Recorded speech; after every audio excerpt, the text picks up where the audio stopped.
Welcome to the Joe Kilgallon Podcast, aka Kilgallon's Pub. How are we doing on this fine Friday, September 19th of the year 2025? Notice how I said 2025? There are some people out there, they'll say 20 and 25. Maybe they won't say with that, but I remember watching some show recently and they said 2009.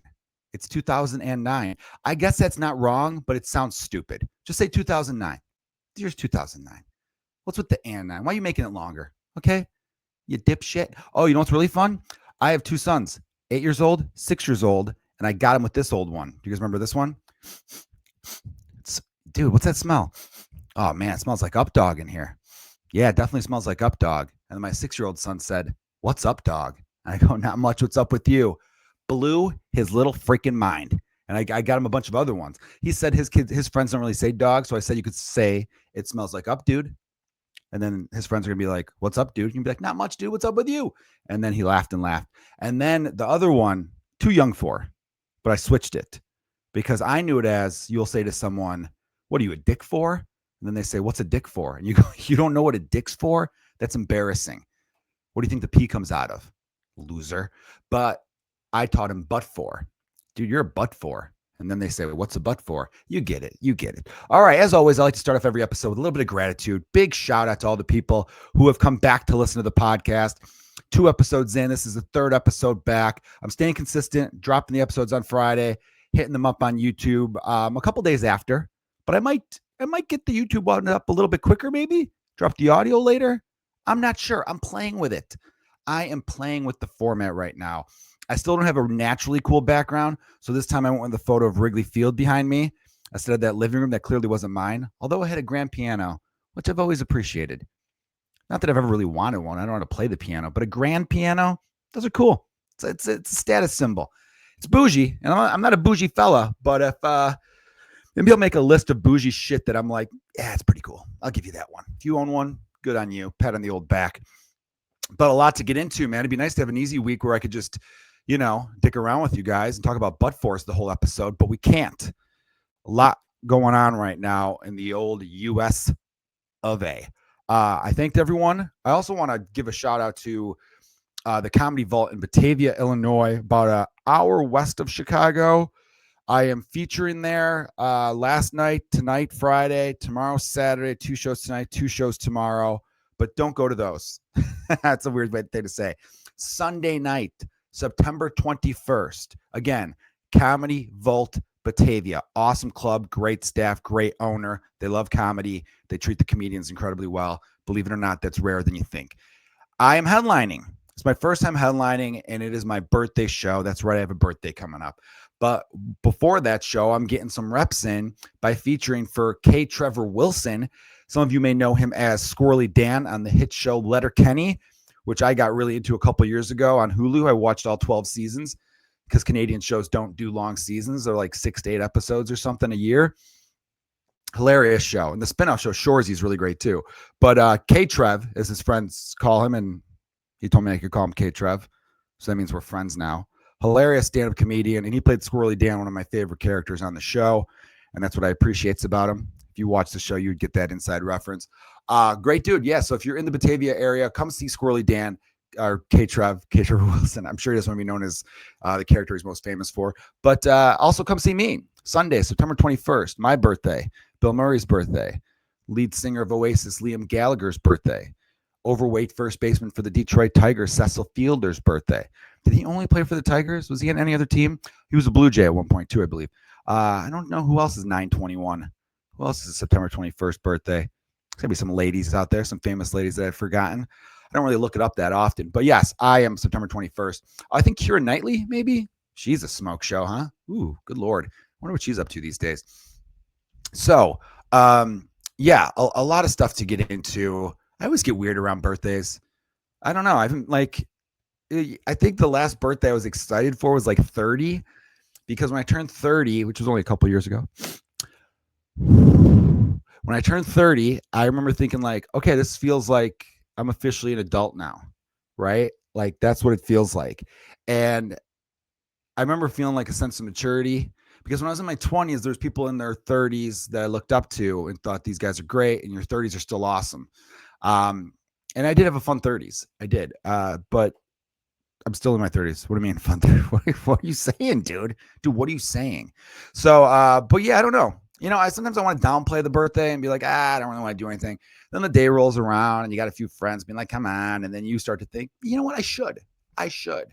But now I just want to treat myself to a nice little mental health day, as the modern generation would call it. I want to do nothing, but I have to work and hang out with my lovely children. So that'll be great. And then after that, I'll figure it out. Maybe I'll treat myself to a belated birthday where I don't do anything all day long. You know what I mean? I like nothing. I lie around. I get some great sleep. I eat some good food. I ejaculate. The fun stuff. So, all right, let's stop dick-foring around over here, and let's get into what's going on right now. So Jimmy Kimmel of Jimmy Kimmel Live, JKL. Nobody called it that. If you did, you're a fucking loser. But Jimmy Kimmel Live, a show that's been on the air for quite a long time, I want to say. I mean, it's got to be at least 15 years or so. I don't know the exact number. Has been taken off the air indefinitely or suspended indefinitely for a joke that was whatever. I mean, it was really tame. Overall, go look it up. I'm not going to repeat it at risk of me getting suspended, but I'll fight it. I believe in free speech, damn it. I 100% believe in free speech. Now, there's a lot of people out there who are like, all right, well, everyone's sticking up for Jimmy Kimmel. Where were you with the last 55 people that got in trouble? Like the Duck Dynasty guy. These are different scenarios completely. Not everything is on the surface the same, if I could throw that out there to you. The Duck Dynasty guy in an interview spotted off mean, negative things about gay people, which then made the advertisers go, we don't want to advertise on this show anymore, which then made A&E be like, all right, well, tell old Ducky over there to chill the fuck out. We're going to suspend him or fire him. I can't remember which one happened to him. People then said, what happened to free speech? That's not freedom from consequence. This, though, is a different scenario altogether. How, Joe? How? I'm going to explain. Because this was like threatened. This was the head of the FCC basically said, so Disney wants to have a merger because they're not big enough. So they want to merge with another company, and Nextstar's another big, all these media conglomerates eventually are going to become one. They want to merge. In order to do that, they have to get government approval because the government granted licenses for the airwaves. The government gave the airwaves to the public for free way, way back, 75, 80 years ago or something like that. And what they should have done, as I learned on the TV show The Newsroom, was say, hey, and they did say this. The government said, but you do have to have news. When the first 4 networks were out there, like you have to inform the public. There has to be some news programming. That's the deal. The rest of the other hours of the day, do whatever the hell you want with. Obviously, we have code of ethics here. We're not going to have you showing porn at 9 a.m. But those are the deals. So everyone's like, yeah, sure, it's great. Problem was, as I learned on the show The Newsroom, was the news program should have said no advertising. That's what the government should have said. It's ad free, meaning you're not making money during this hour. Okay, you're capitalist 23 out of the 24 hours a day. This hour, it's just a service to the American public, the public that gave you the damn airwaves in the first place. Don't bitch. This is a fair trade, and more than a fair trade, more than a fucking fair trade. Like that was good government back then, and they should have said that though, but they didn't. So all these news networks were like, well, we're competing to have the best news. So, but is the best news always the most informative, the most correct? No. And we can see that because I'm not a big both sides of them guy, but I've seen both sides try to be the first to report a story. Something bad happens. I bet it was this. Something, and the other side will do, I bet it was some left-wing lunatic. No, I bet it was some right-wing lunatic. And it's like, how about we take a breath and figure this out first? Let's get a little more details and information. Okay. You don't have to be the first to get the damn likes and retweets and whatever the fuck else have you. Let's chill. Let's wait. Nobody wants to do that though. So anyhow, I bring this up because the government is not supposed to do what it's doing right now. It's intimidation. They're making X. I still call them tweets. Don't call me old for that. Posts on X. And by the way, I know this when I'm old.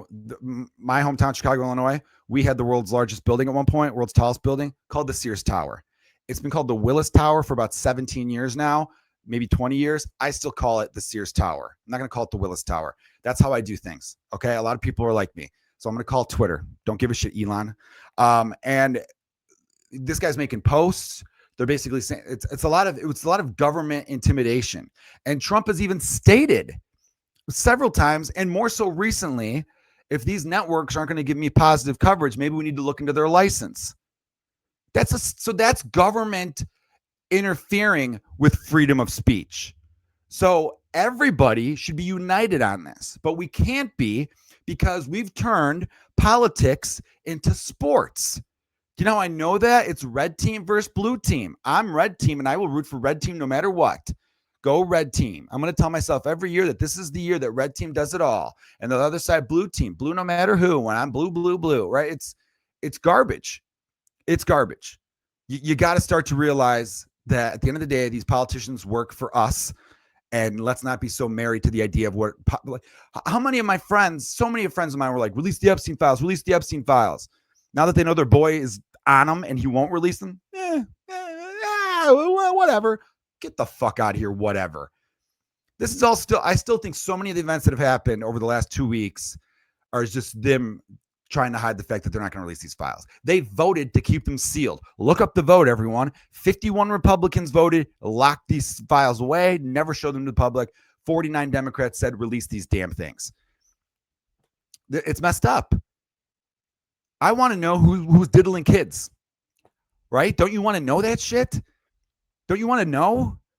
And if you find out that someone you voted for, say your favorite senator, has been diddling kids, don't you want to be like, all right, I'm not a fan of yours anymore? And that's good. That's okay. Those are good reasons not to be fans with someone anymore. I used to be a big Conor McGregor fan. Then he revealed himself to be a huge piece of shit, punching old men and most likely R&R women. Like, a lot of allegations. He got found guilty in one Ireland court. So then it was easy for me to be like, yeah, not support him anymore. It's not a loyalty thing. I think loyalty is a great thing, and I wish more people had it in terms of friendship and family and things like that. But to be loyal to a political party that could give a shit about you at the end of the day is beneath you, beneath us. And by us, I mean the world. This goes for every country across the world. It's kind of lame. It's dorkish, right? We didn't used to be this way. I don't remember. I mean, I'm not that old. I'm, in my 30s, and I don't remember people always talking about it the way it is. But again, the rise of social media, 24-hour news networks, and the algorithm in which they control. I'll give you a great example. I was talking to a comedian friend of mine the other day, and we were talking about a bunch of comedy stuff. And I was like, oh, I know that guy a little bit. Really funny comic from Minnesota. Yeah, I did this Best of the Midwest competition with him. How's he doing? Like, oh, he's really good. I'm like, oh, that's awesome. He's a really nice guy. I don't know him well, but I had a good time with him at that festival. And then they asked, oh, who else was at that festival? I named some names. And the one name I named was Jeff Asmus. And he said, oh, how is he? What's he been up to? I haven't heard from him in a while. I'm like, dude, he's killing it. He is. Jeff Asmus is a hilariously funny stand-up comedian, all over social media, built up a big following. He's selling out tours, selling out pretty much everywhere he goes. And he was just like, oh, Jesus, I had no idea. And I'm on social media a lot. I go, dude, it's the algorithms, man. That's how it gets. It gets to the point where if we're not seeing someone's name, even if we follow them, we think they don't exist anymore. And you have to understand your algorithm is going to show you different shit than my algorithm is. My algorithm didn't show people celebrating Charlie Kirk's death, but yours might have. And I still didn't see anyone celebrating. And I look through the usual suspects. If I could go back to that real quick, because I talked about it the whole episode last week about Charlie Kirk's passing, his assassination. I guess we could call it an assassination, although that's supposed to be cut for political people. I think my YouTube, my video feed is freezing a little bit, so apologies there if that looks weird to you guys. Sorry about that. On YouTube, you're supposed to have some more cuts and movement, they say. That way it's more interesting to the viewer. Just listen to the podcast, okay? I'm going to get a better background. I promise that much. I will say this with the Charlie Kirk thing, because people said, you said but too many times. Listen, he should not have been murdered. He should not have been assassinated. He did not deserve to die. We don't know the motives of the shooter. I think he's just some crazy person.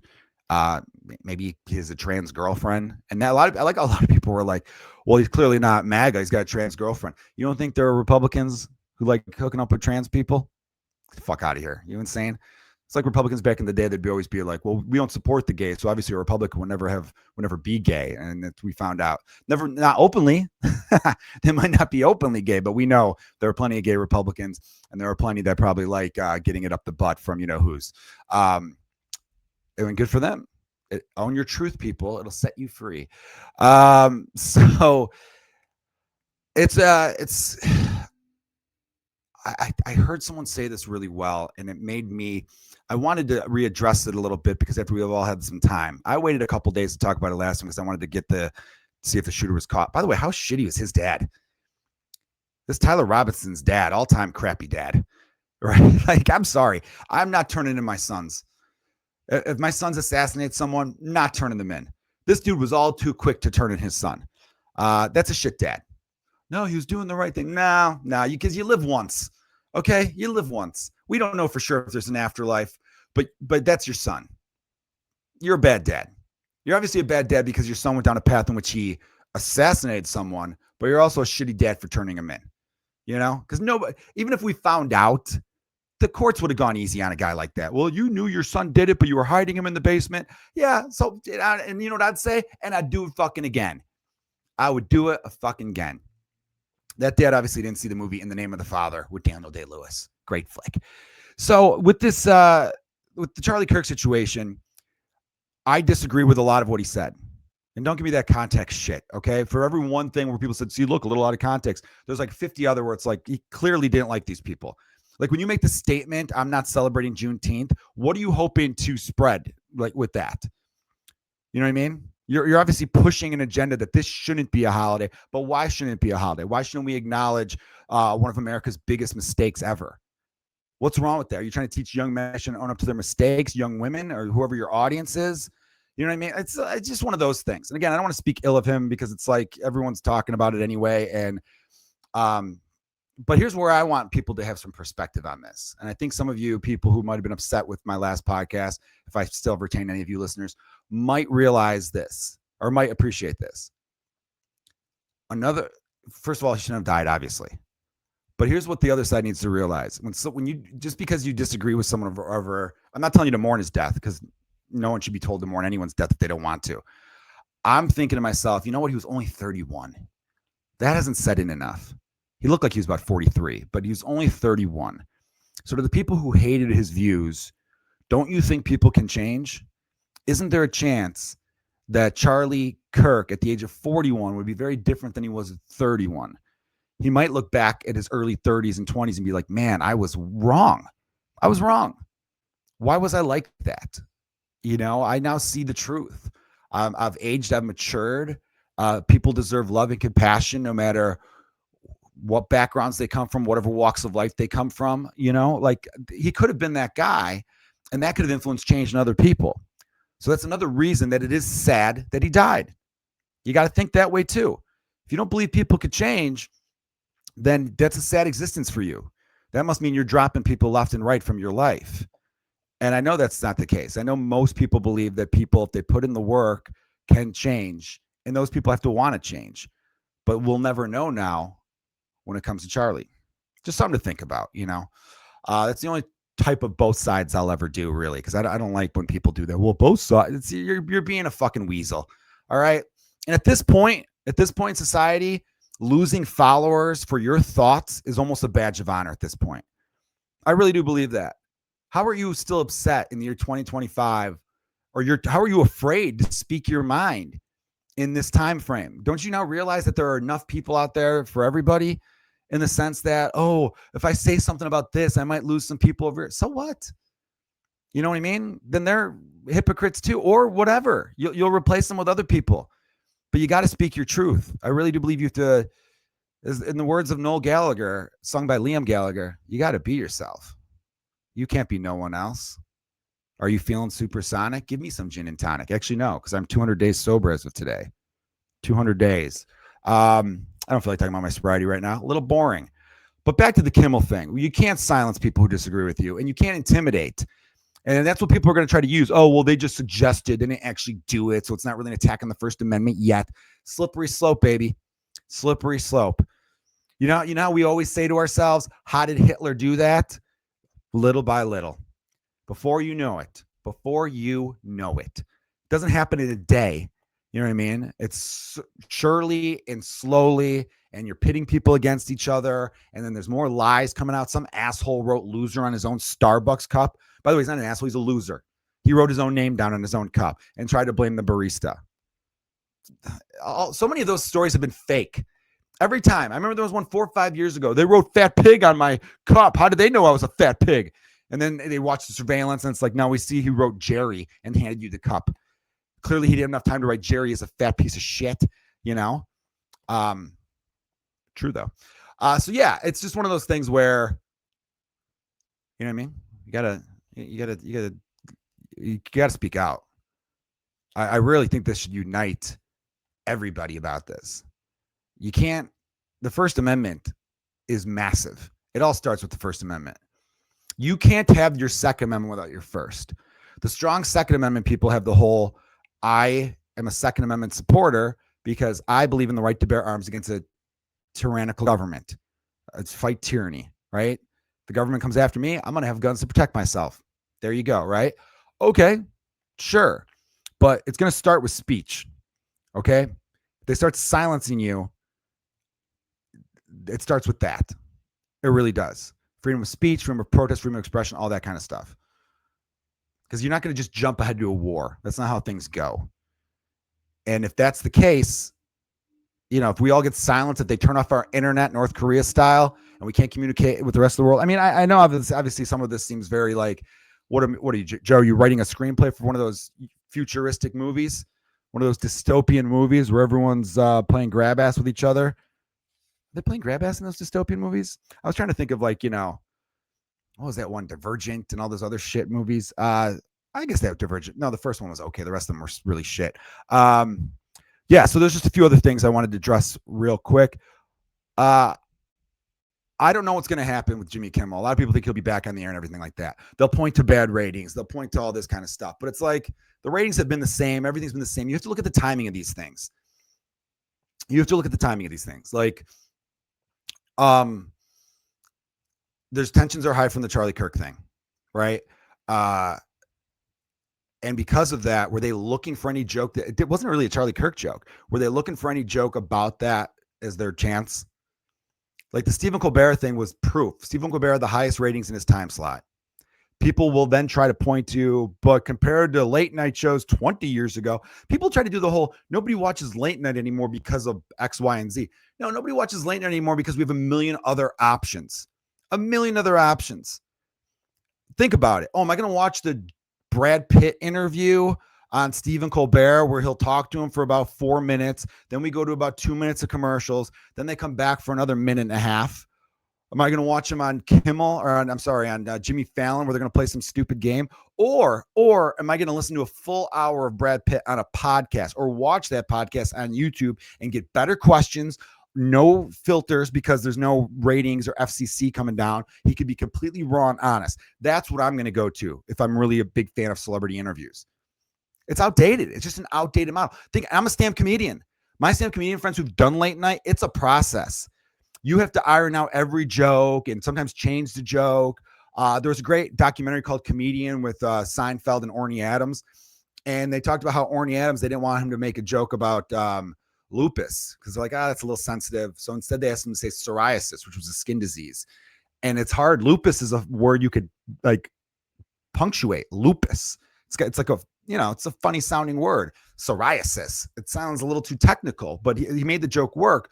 But that's what they do. You transcribe every word. They want to know every word you're going to say. That's why I would never really want to do late night. I only ever wanted to do late night as a stand-up comedian to be like, hey, dad, hey, family, look, I'm on late night. See, this is like an accomplishment. This is a thing. It shows that this was the right choice for me to go into stand-up comedy. But my style does not work for late night. I am funnier than a lot of comics who have gotten it. And those comics would probably even admit it, some of them. But it's different styles. I don't have like that clean setup punchline style. I have like, I'm going to talk to you. I'm going to get personal. And I like to ad lib. I like to feed off the crowd. I never really do the same set twice. That's not my thing. I'll do a lot of the same jokes, but I'll always tweak them and mess around with them. I couldn't go word for word. I wouldn't want to. It's not natural to me. It's not the type of stand-up I like. I can appreciate it from other people, but it's not what I gravitate towards. So yeah, you have to do all of that. And so late night's not good for stand up. It's not good for interviews. Are people discovering bands on late night? When was the last time you heard anyone say, "Hey, dude, I stayed up late night last night and watched Seth Meyers. This band he had on, oh my God, they were called the Great Chodes. Have you heard of them? Phenomenal. I'm gonna get tickets to their next show." No, it's not. It's not really like that. I really feel like a lot of these late night appearances are for when people do shows, they could add the logo to their show poster, as seen on Jimmy Kimmel, as seen on, they'll just write NBC, the network. And they think that's enough for the average person to be like, oh, well, this person must be good. They were on that. But even that's not working anymore. I had a weekend at a club where I outsold, because I was told by the staff, like, oh, you've been our best selling weekend of the month. And I kind of thought, oh, it's a coincidence because I didn't have any more credits on the previous comics those weekends. But then after the show, people were coming up to me being like, yeah, we wanted to go to a comedy show a few weeks ago. And so we were looking on the website. We came across your clips and we're like, this guy's amazing. We got to get tickets to see him. And so I said, oh, thank you so much. That's awesome. People now use the internet as that tool. They're not looking at a show poster and seeing, the late night logo and thinking, well, that's someone I have to see. No, they're going to then look, oh, he's on late night. Let's see his late night set. Kind of plain, kind of watered down, because that's what those late night sets are. So I don't really, I'm not beholden to late night comedy. I am to free speech, though. As someone who says stupid things often and doesn't mean them, because I talk a lot, we need to have some leniency with free speech. And you can't silence your critics, because that's weak. That's weak sauce right there. There's just a lot of things that, look, if ABC just came out and said, we've been having problems with them behind the scenes, we were thinking about going in a different direction, and we didn't like the joke, then okay. But it was clear when the FCC director said they did the right thing, we need to have people who agree with our values and do all this stuff, and we know this merger is about to go down, and they need the government on their side. It fucking stinks, son. It stinks. And we need to fight that. And I don't care if you're Republican or Democrat, drop the fucking labels. Okay? Drop the labels. And by the way, and if you're listening to this thinking, well, are you going to back the Second Amendment? I'll tell you this much. I've said it before, the Second Amendment is weirdly worded to me and to a lot of people, to the fact that it's open to a little bit of interpretation, with the idea of the right to bear arms shall not be infringed, right? Shall not be infringed, sure. But it also says a well-regulated.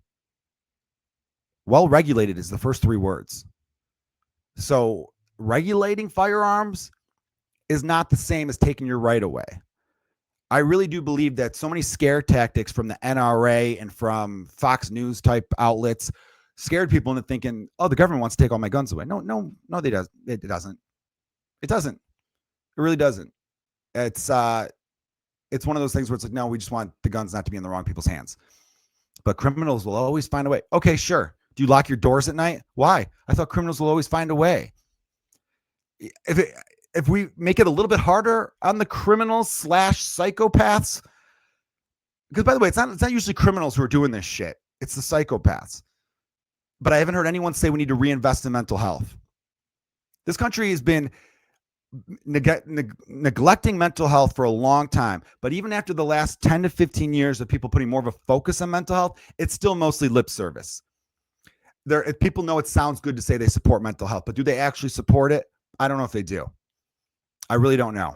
I really feel like that's an underrated thing. I've had some struggles with mental health, and there's been some people in my life who have been great with it, and there were some people who I was shocked to see what felt like abandonment from some people. You know what I mean? I'm not saying you have to blindly forgive people who've hurt you, but a little compassion could go a long way if you believe people can get better. If you truly support mental health, you'd be a little bit more empathetic, forgiving, and understanding, and, hopeful. But hurt people, and it goes back and forth, and it creates a vicious cycle of hurt.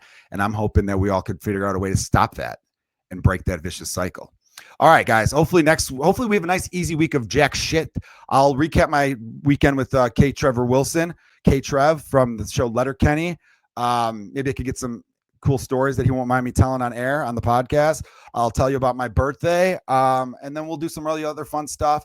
Also, the Patreon subscribers, I've got an episode I'm about to record for you right now where I'm going to talk about why Let's Get Dumb. My other podcast is No More. And yeah, that should be interesting. A little tell-off for the people who have been sticking by me for a long time now. All right. Thanks, everyone. Cheers.